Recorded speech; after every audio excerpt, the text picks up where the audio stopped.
L'invasion de l'Ukraine par l'armée russe il y a 6 semaines n'est pas une guerre russo-ukrainienne, contrairement à ce que vous pouvez entendre un peu partout dans les médias. C'est la phase militaire de l'affrontement USA-Russie en Ukraine. D'ailleurs, ce n'est pas sans raison que le président russe parle d'une opération militaire spéciale en Ukraine. Dans cette affaire, l'Union européenne est embarquée avec les États-Unis et elle risque de le payer très cher. Bonjour les amis, content de vous retrouver pour cette nouvelle vidéo. J'espère que vous conservez l'esprit clair, malgré les bêtises que vous pouvez entendre à longueur de temps dans les médias sur la guerre en Ukraine. Aujourd'hui, justement, il va être question de la vraie dimension de cette guerre. Avant d'entrer dans le vif du sujet, je rappelle que j'ai rédigé un rapport de 17 pages sur les solutions pour se préparer aux risques financiers et monétaires en 2022. Ces risques commencent à se réaliser avec la guerre et les ravages que les sanctions réciproques entre l'Union européenne et la Russie vont nous causer. Je les mets à votre disposition gratuitement. Le lien pour y accéder est visible sous la vidéo et en partie haute de la partie description. Dans le supermarché où je fais mes courses, avant-hier, j'ai constaté, comme tout le monde, qu'il n'y a plus d'huile de tournesol ni de colza dans le commerce. Alors effectivement, le tournesol fait partie des importations très importantes de la Russie et de l'Ukraine. Quand je dis très importante, je veux dire sur le marché mondial du tournesol, puisque ces deux pays sont les deux principaux exportateurs de tournesol, et parmi les conséquences de la guerre, il y a la raréfaction des possibilités pour ces pays d'exporter leur tournesol, et donc l'huile de tournesol commence à manquer. De même, les produits à base de farine augmentent, on peut le constater, et je peux aussi vous dire que la viande de bœuf va augmenter. Alors cette augmentation de la viande de bœuf est prévisible et elle a la même origine que la disparition de l'huile de tournesol.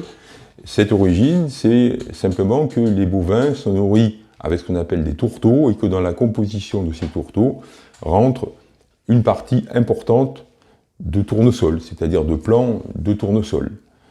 Et donc la raréfaction de ces importations de tournesol entraîne des difficultés à nourrir les bovins et donc va diminuer la disponibilité de viande bovine et va faire augmenter les prix.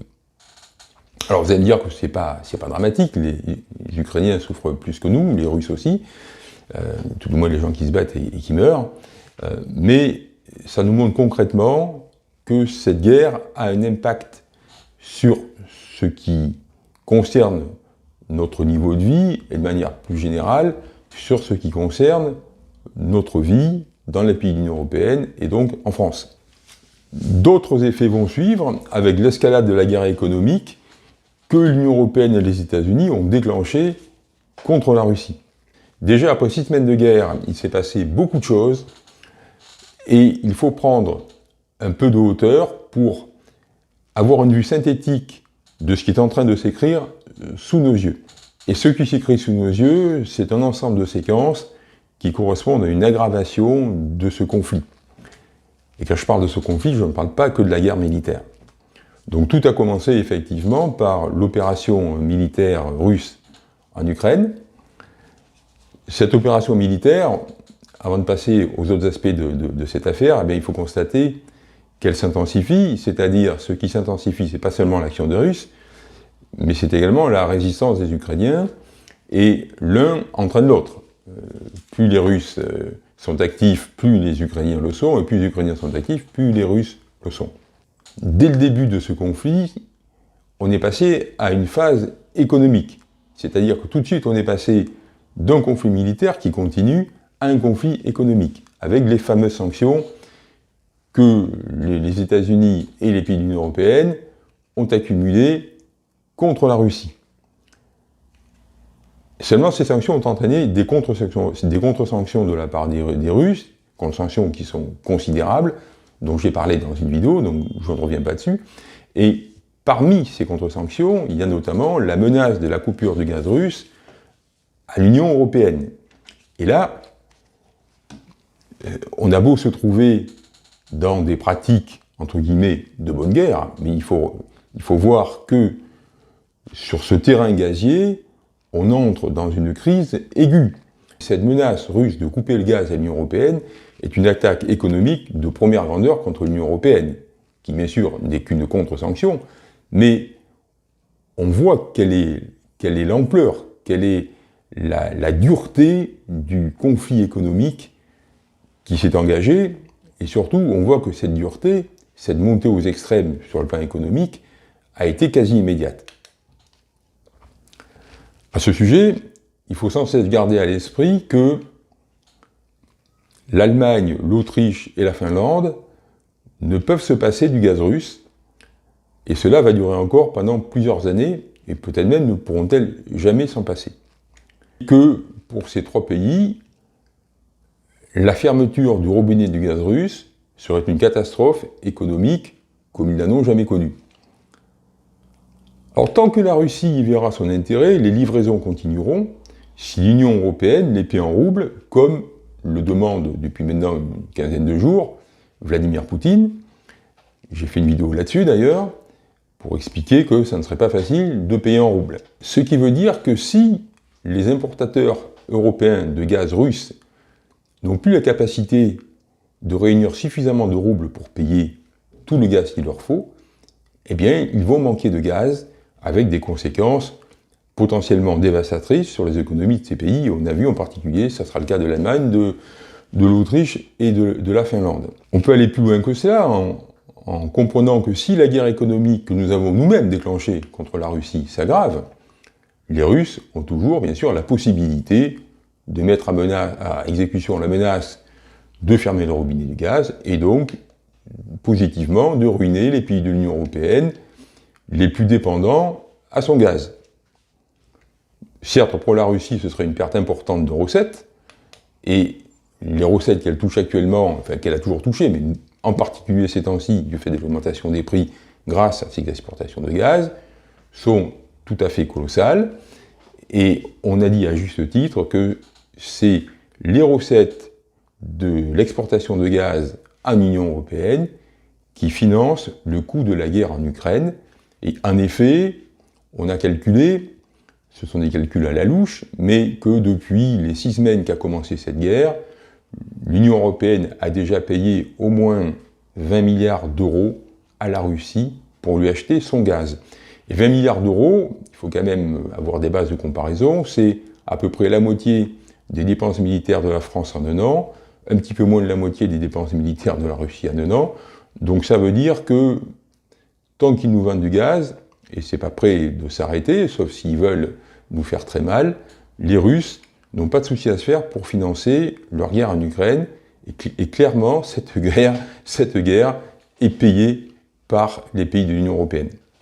À partir du moment où on est dans un affrontement économique entre deux parties, et dont l'issue peut être l'effondrement économique d'un des deux adversaires, il est clair que la guerre économique s'est installée.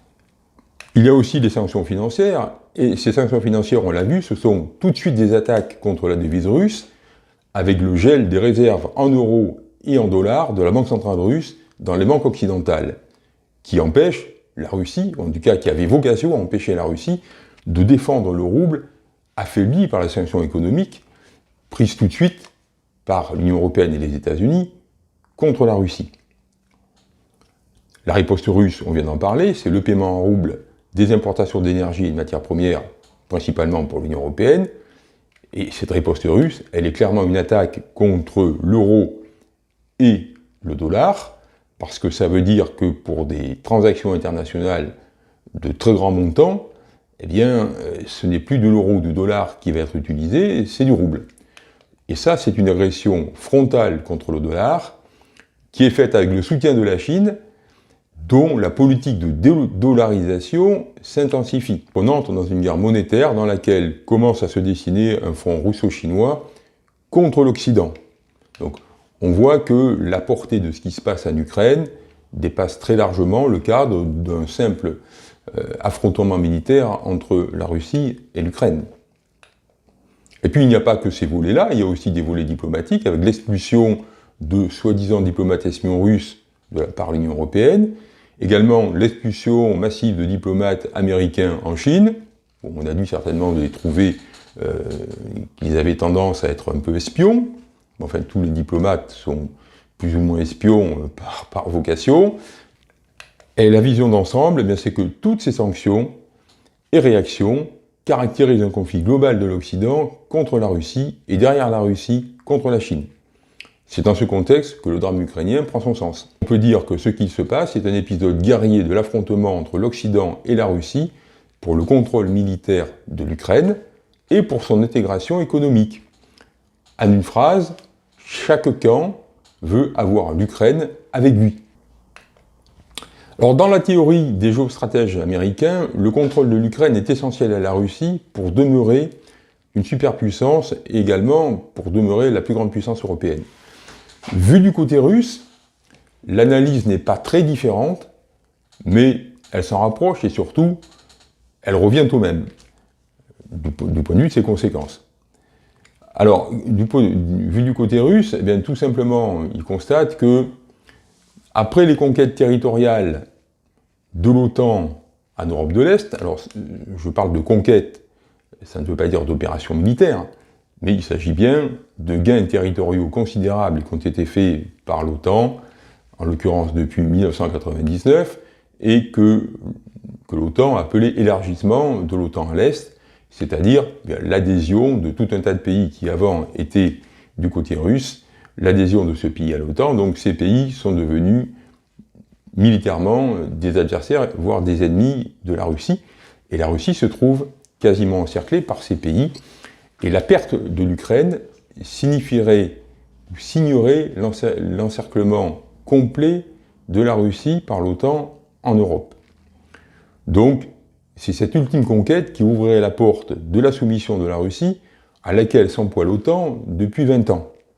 Et il serait naïf de ne pas comprendre que c'est l'objectif des États-Unis depuis leur victoire contre le RSS dans la guerre froide en 1990.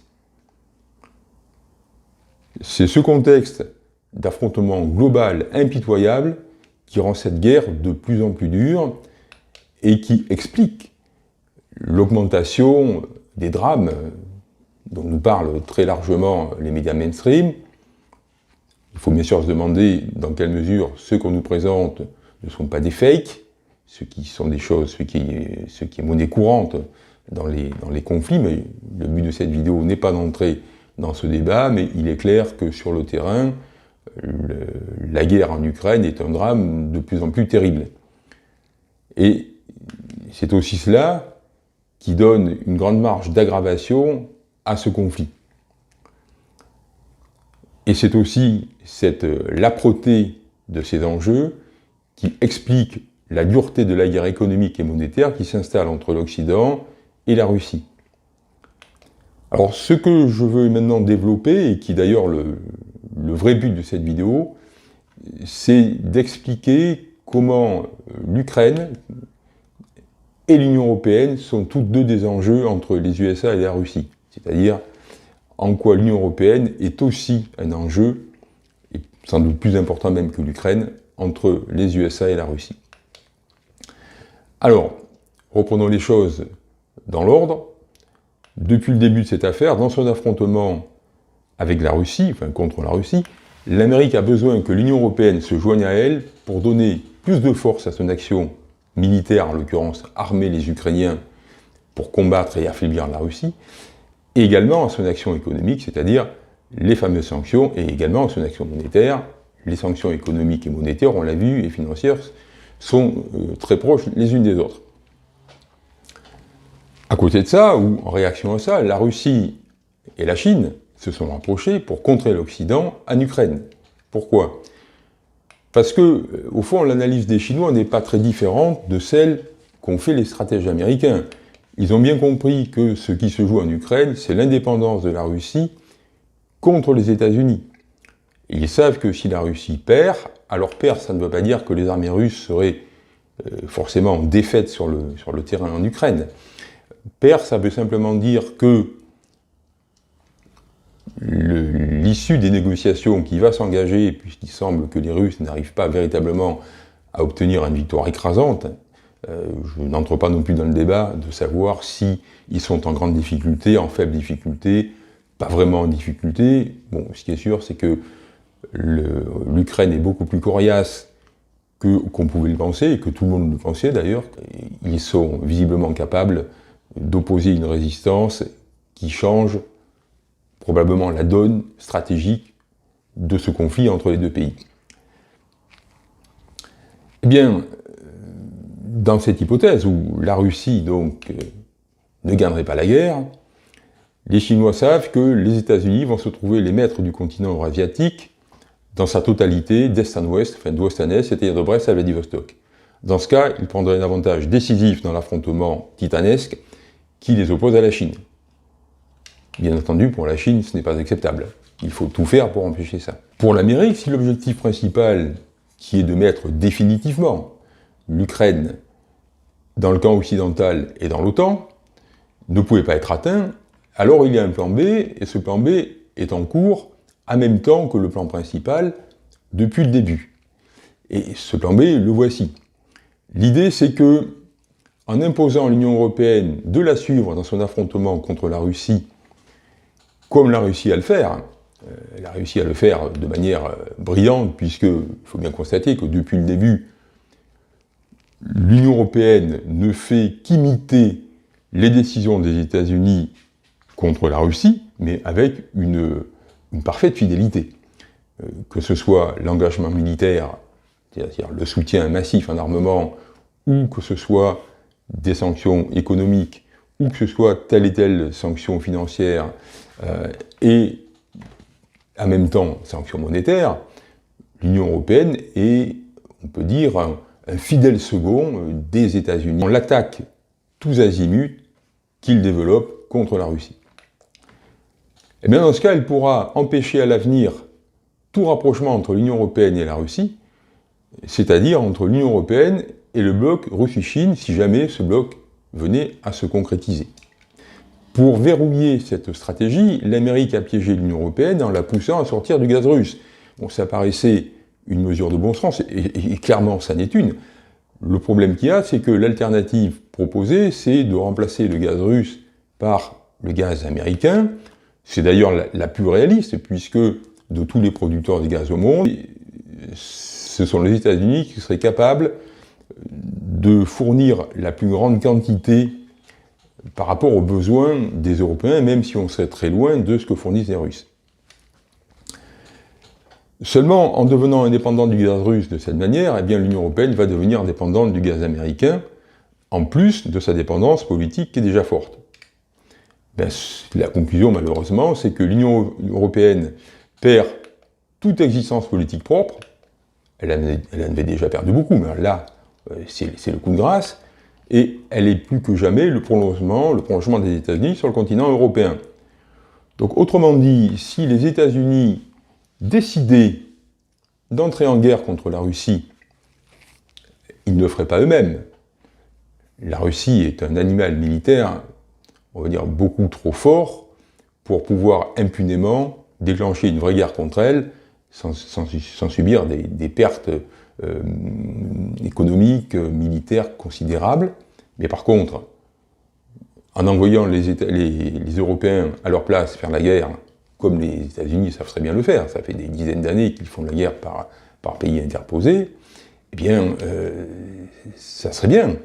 Ça permettrait d'affaiblir la Russie, ça permettrait au final peut-être d'activer le moment où la mainmise américaine sur tout le continent de Brest à Vladivostok sera possible. Ça, l'Union européenne n'échappera pas si elle ne se ressaisit pas et ne reprend pas un minimum de distance, et même une distance certaine, vis-à-vis des États-Unis.